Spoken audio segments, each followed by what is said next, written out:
أعوذ بالله من الشيطان الرجيم بسم الله الرحمن الرحيم وبه نستعين الحمد لله رب العالمين وصلى الله على محمد وآله الطيبين الطاهرين اللهم صل على محمد وآل محمد وعجل فرجهم وفرج نبيه يا كريم. Alhamdulillah that we have been blessed and granted the opportunity to come and commemorate the Aza of Abu Abdullah once again this year. This noble tradition, this noble heritage that has been passed down from one pure soul to another has been started off by the time of Hazrat Adam himself. The Anbiya alayhimus salam themselves were those individuals who commemorated and remembered Abu Abdullah all the way till the day of Qiyamah itself. Abu Abdullah's mention is something that is expansive from the beginning of creation till the end of it. In fact, the Creator himself is one who mentions and commemorates and remembers Abu Abdullah. So this, in this coming together of ours to the Aza of Abu Abdullah, we have to recognize and understand that in the etiquettes of it, understanding how great and grand of a position we have found ourselves in is very important. This tawajjuh, this attentiveness towards this unfathomable gift that has been granted to us is extremely important. This year, an attempt is made to re-record and recapture some of the points that are mentioned from a series 2 years ago, where unfortunately due to some unforeseen circumstances, some of the lecture series were not able to be preserved. After the request of many individuals to re-record and re-explain some of the points from that series, an attempt is being made to, inshallah, carry that request out, and record some of the key points reframed, inshallah, for this year's journey together. May Allah, inshallah, bless those individuals who are assisting in preserving the Aza of Abu Abdullah and holding important to the concepts and content that is being taught in these very important nights.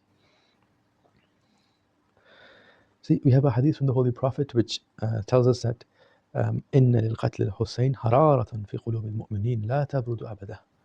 That in the qatl, in the killing of Abu Abdullah, right, this mention of the death of Abu Abdullah has for the heart of the mu'min a harara, a fire. And this fire shall never become cold. One of the important points to understand here is that the Holy Prophet is saying that this fire exists and originates in our heart. Now, the heart of the human is different than the body of a human. Right? My heart and my body are two different things. Now, when we're talking about the heart, we're not talking about the physical heart that's placed in this particular body. There's no fire there. Right? This particular understanding of a heart is something quite unique and quite important and quite profound. You see, when I look at my I, myself, I say I am. This particular I finds itself to have associates. Some of those associates are material, I can say. And all these associates, by the way, we call them my's. So I can have my car, my house, my clothes, my Abba, for example. Right? So this I finds itself to have many associates. Some of these associates are physical in nature, like car, house, kids even. Right? Some of these associates are immaterial in nature, like my anger, my intellect, my imagination, my desires. Now, the disconnected I, this I that basically forms these my's, right? The I which is the source of these my's, that disconnected I is called the heart. It's the essence of who I really am. That's the real me. Now, does that mean that the associates, now my anger is not me? No, my anger is mine. It's not me, it is mine. Does that mean that this body is not me? No, this body is me in the sense that it's mine. There is a unique relationship between the associates and the I. Now, that's another discussion to have at a later time. But the Holy Prophet is saying that this fire of the love of Abdullah is found in that I, that heart, that essence of mu'mineen. It stems from there. And what does this fire do? Well, it purifies the mu'mineen. It doesn't get cold. Fire is sometimes used to purify metals, such as gold. Right? This fire originates and stems from the heart of the mu'mineen, and its purpose is to purify these mu'mineen. So it's a very important and immense fire, which expanded from the time of Hazrat Adam till the Qiyamah itself. In fact, even the Creator himself has participated in both creating this fire and maintaining it and sustaining it. There's an important concept to understand that whenever you want to look at the immense and intensity of a cause, sometimes you might want to go look at the effects. And then from understanding what the effects are, you can then recognize and realize what the cause might be. So for example, If you go and you read a really, really good book, which is very creative and very nice, right away you understand that then the creator or the right author of that particular book must have a very skill set in writing the story, must have a very creative imagination for them to be able to create such a nice book. If you go and you see an artist drawing a painting, if you will, and if you go see a painting and it's a really beautiful painting, you can understand that in fact the one who painted it must be skilled. So this general principle of looking at the effects to understand the intensity and quality of the cause is something that we always do. It's normal. One of the things that we want to try to use to understand the intensity and the importance of the azab of Abdullah is exactly this mechanism. You see in the Holy Quran, in Surah Maryam, verse number 96, we're told, Bismillahir Rahmanir Rahim, إِنَّ الَّذِينَ آمَنُوا وَعَمِلُوا الصَّالِحَاتِ سَيَجْعَلَ لَهُمُ الرَّحْمَنُ وُدًّا. That indeed for إِنَّ الَّذِينَ آمَنُوا وَعَمِلُوا الصَّالِحَاتِ, right, the individuals who have iman and who have pious actions, سَيَجْعَلُ لَهُمُ الرَّحْمَنُ, very soon the Rahman will create for them, with appoint for them, will select for them Wudda. Wudda is a very special type of love. It's a love that finds itself in action, right? In servitude, in obedience, in emanation. Wudda is something special. In the ahadith, when we look at this particular verse, the Ahl Bayt tell us that this hadith is talking about Amirul Mu'minin and his children. It's talking about Abdullah himself.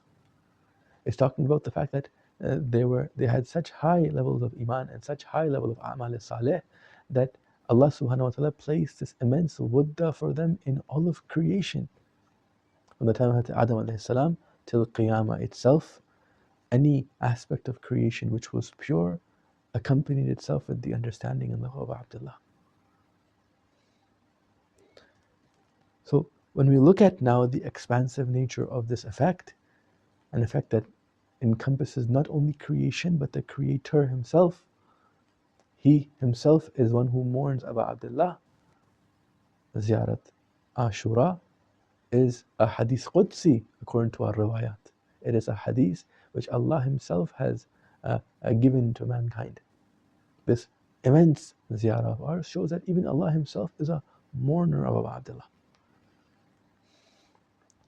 Although what that means in detail should be discussed at a later time. But this expansive nature of the effect, which is the mourning of the creation and the creator in its entirety, is an unfathomable level of an effect. This shows us exactly how pure and how noble Abu Abdullah and his actions were.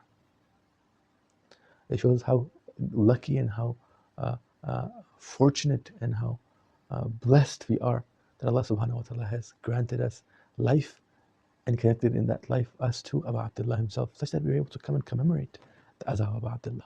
It's a very unique opportunity we've been given.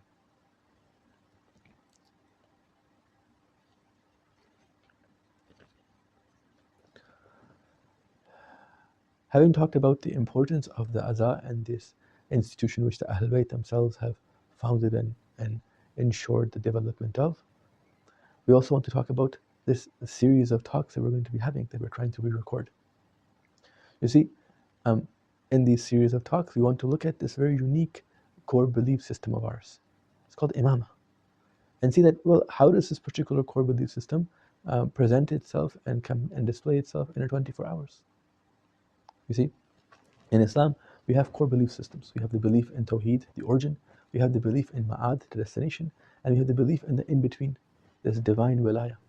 This divine wilaya, in the mechanism or core belief system, the role it plays is to take mankind to the right destination, the destination which is the return to the origin. Inna lillahi wa inna ilayhi raji'un. This return is not of a physical nature. This return is of a metaphysical nature. This return is of a relationship nature. When you want to return to somebody in terms of relationship, when you want to connect with somebody again, what does that mean? You want to have attention and tawajjuh towards that particular individual.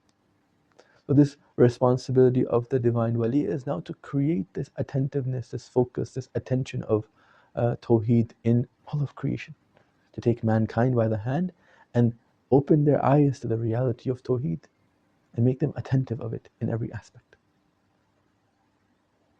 So this mechanism of Imamah is to be discussed and studied in length.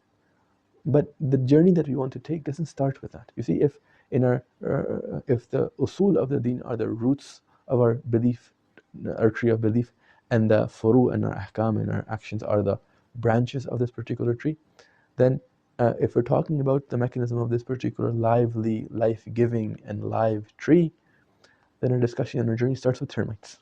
It starts with the discussion of termites, the things that kill and take away life from this tree, leaving it as an empty and hollow shell of a tree.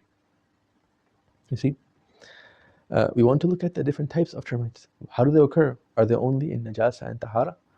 This particular termite, we're going to call them waswas, non-divine whispers. Are these waswas found only in cases of najasa and tahara? Or are they found in other places too in mankind? How do they occur in relationships?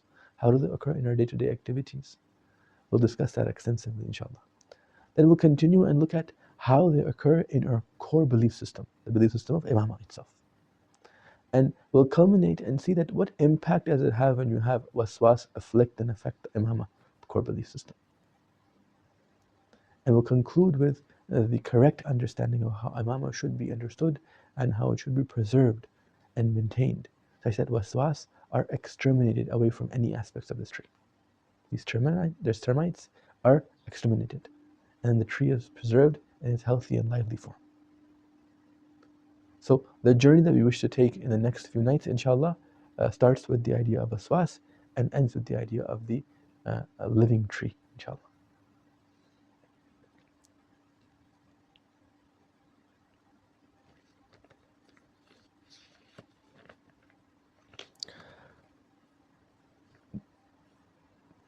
But the main question that we wish to talk about today is, why do we need to analyze our core belief system?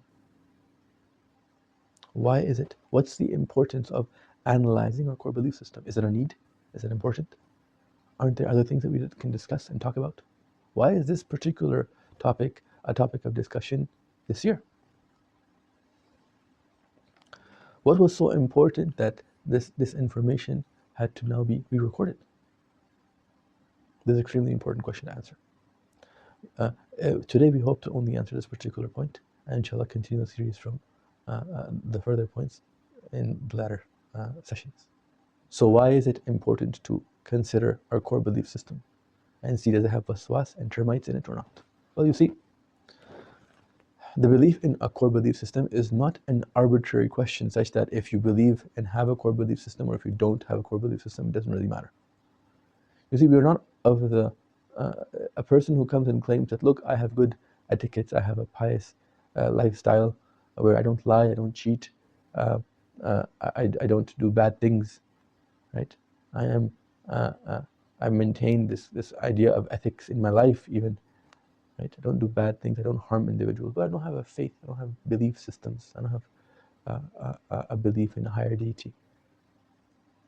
Such an individual is drastically different than another person who says, no, I do have a core belief system.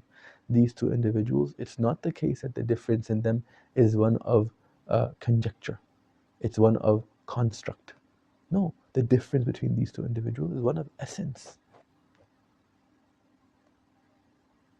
We'll open that up a bit right now. You see, it's an action that is committed is not only the appearance of it, correct?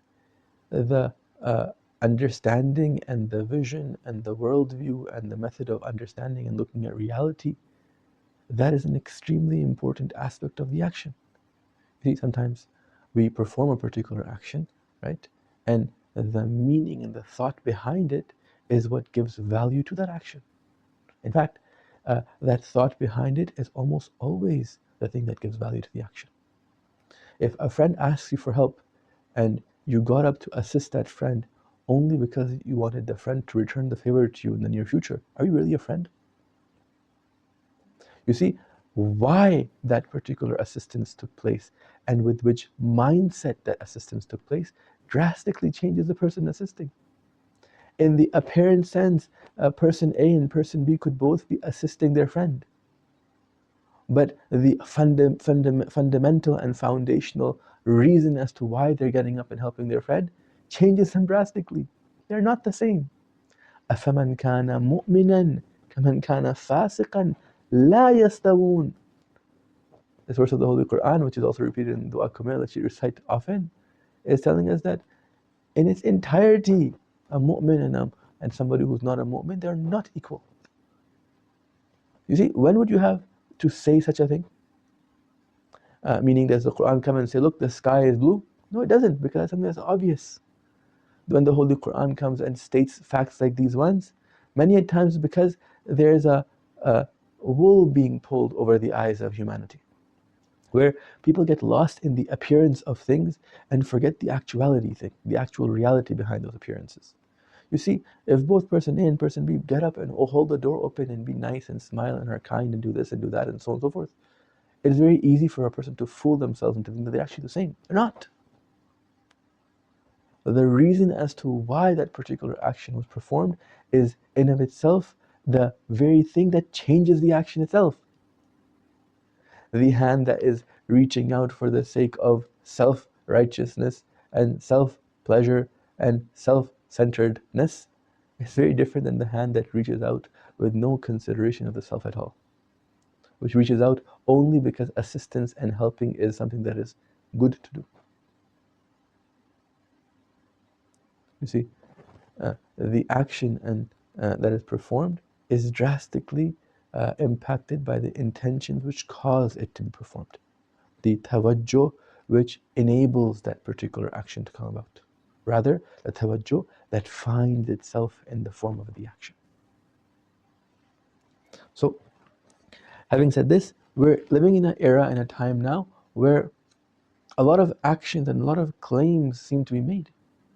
We have enemies of Islam talking about human justice and human right and the right of preservation and all these glimmer and glamour good words that apparently seem very nice. We have the Muslim Ummah also saying that we are after human justice and we are after purity and piety and so on and so forth. We live in a world where at the social political level such a chaotic existence exists. It also exists that way in our local communities too. When there's fights in our communities, when there's disagreements in our communities, we see both sides are waving the banner of haqq. Ana al-haqq. I am the haqq. Not that I'm on haqq. Sometimes they claim themselves to be the criteria itself, the manner and the mechanism of haqq. Hence, if you advise against them, they might all of a sudden say that you're going against the criteria of justice, and then hence you are not just. It's very sad. We live in a world where when every side and every party is claiming to be haqq, this discussion needs to be had. That the importance of reassessing our core belief system lies in the effects of that. And the effects of it is the correct allocation of what haqq is. So we find ourselves now in a world where in the social political level there is this turmoil and this multitude of claimants of haqq on opposing sides. We find that in our local communities, we find that in our families, in our husband-wife relationships. We find this idea in ourselves as well, where sometimes we justify certain desires of ours, certain actions of ours. A person is upset, a person is sad, they say, well, if my mood was better, I would act better. A person is poor, they say, well, if I was not poor, then I wouldn't rob a bank. Forgetting that the actual test was what? That when you are poor, will you rob the bank or not? So this gilded nature of the actualities of things is quite commonly found in the social political sphere, to our family sphere, to our personal selves. Now, all of those things, are they encompassed by our core belief systems as mu'mineen or not? You see, our deen, Islam, is not a part of our life. It's not the case that I have myself and all my associates and my job and my family and my A and my B and my C and my D, and then I also have my religion. It's not the case.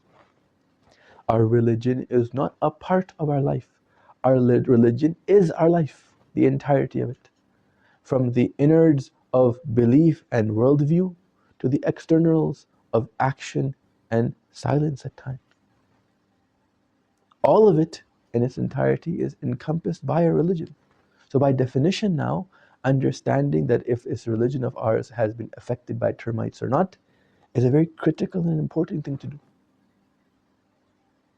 In the coming days, inshallah, we'll look at what these termites are and how they affect and how they impact our belief systems at various levels. If our belief system encompasses their life, then we will look at how these termites impact and affect our life in various levels. So why is it important to assess if our core belief system is affected with termites or not? To analyze our core belief system? Well, because God forbid we don't, we might not have an actual basis or claim to being mu'min. We might have a hollow tree instead of a real one. أَفَمَنْ كَانَ مُؤْمِنًا كَمَنْ كَانَ فَاسِقًا لَا يَسْتَوُونَ. We might find ourselves bogged down in the appearance of things where the actualities of things are amiss. You see, Shaitan leads mankind to the very pits of hellfire through piety sometimes. How? Supposed piety. Say Shaitan sometimes comes and takes man to the peaks of arrogance through the appearance of humility. A person comes and says, he starts to be outwardly humble and stops saying the word I, for example, and does other weird things which the Ahlul Bayt didn't do. They said I. Stops talking about certain things and starts talking about things in a very non-common manner. Starts to deny certain blessings that Allah has given him. Allah has given him 2 eyes to see, and he says, no, astaghfirullah, I don't have eyes. Such an individual who denies the blessings of Allah while claiming that he's being humble is only fooling himself. That type of humility is actually pride. It is pride not before man, but pride before God.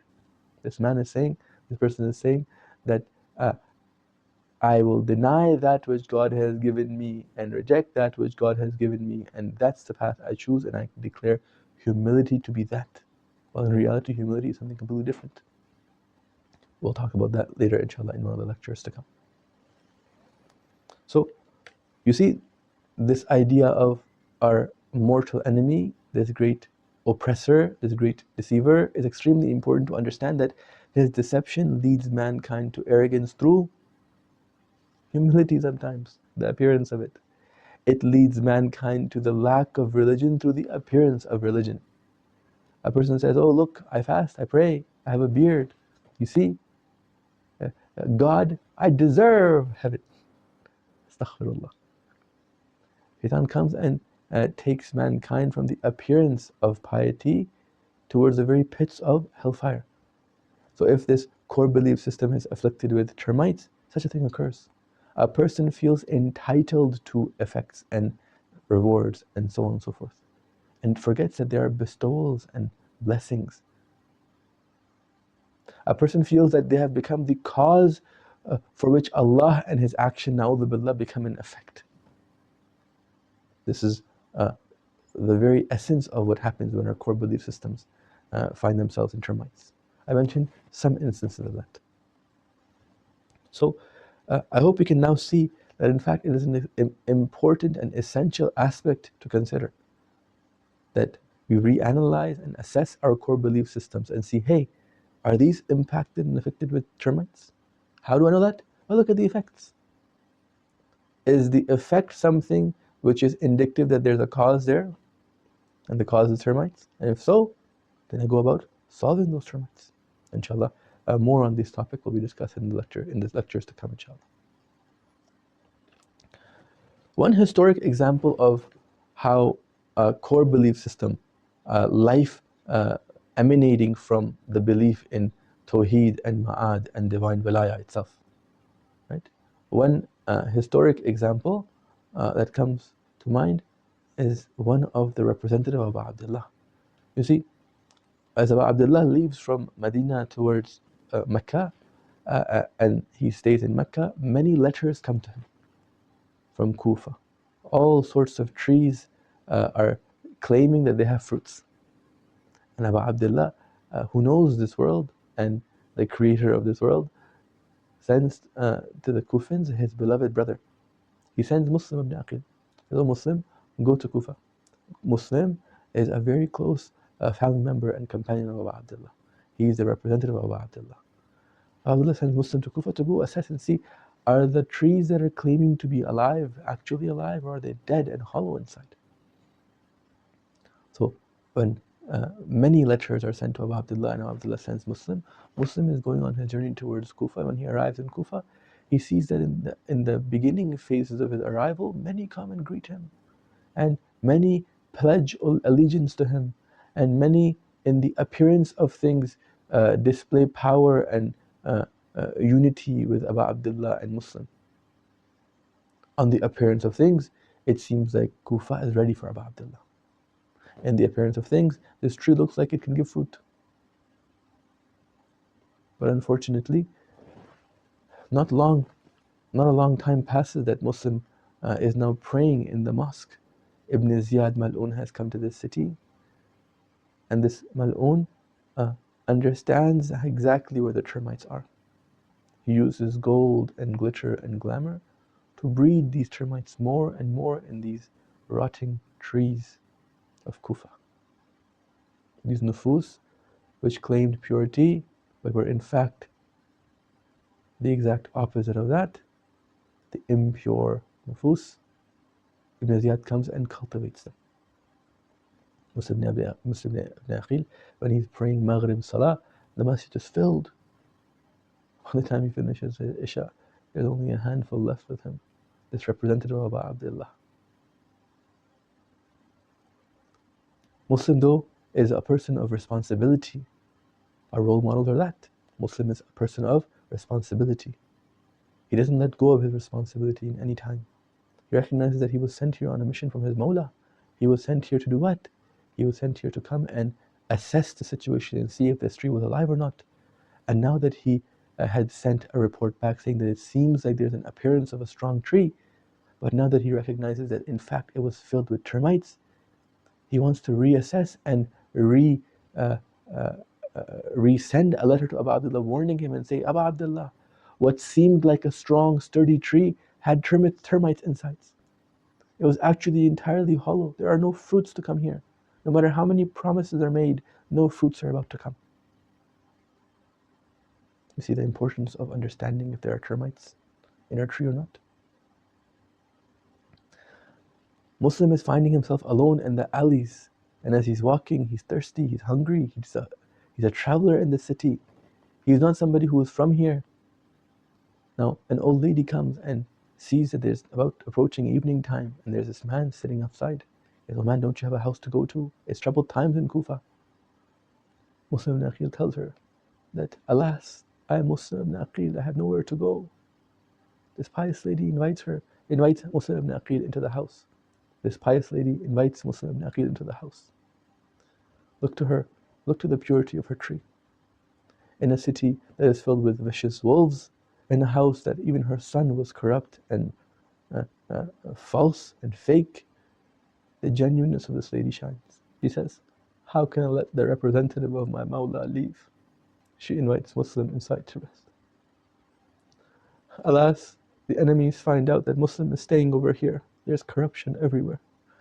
Ibn Ziyad sends an army to besiege the house and to capture Muslim. Muslim comes out fighting right like a roaring lion. He slays many a man. He is known even amongst the Banu Hashim as one of the strongest warriors. Alas, a time comes when they're hitting him from all sides. How many arrows and how many swords can one lion bear? Still, Muslim's vision, his goal is in his eyes. He has to send the reminder to Abu Abdullah to not come to the city. And the city has a tree which is infected with termites.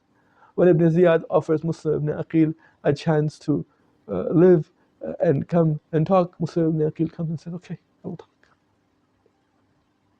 But alas, Ibn Ziyad goes against his promise, and the aman that was given to him is not carried out.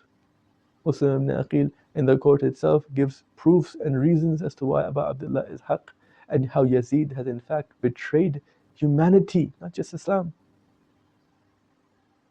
Ibn Ziyad gets angered and orders for Muslim to be launched from the Darul Imara down to the earth, causing his shahada.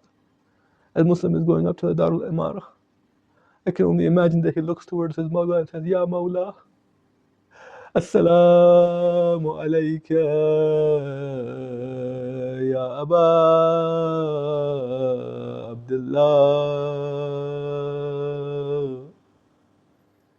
Assalamu alayka ya Ibn Rasulillah.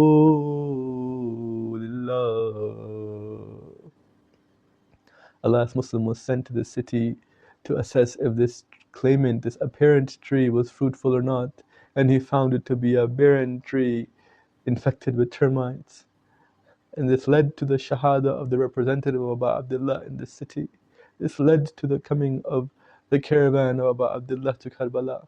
This led to the shahada of our Mawla Abu Abdullah himself.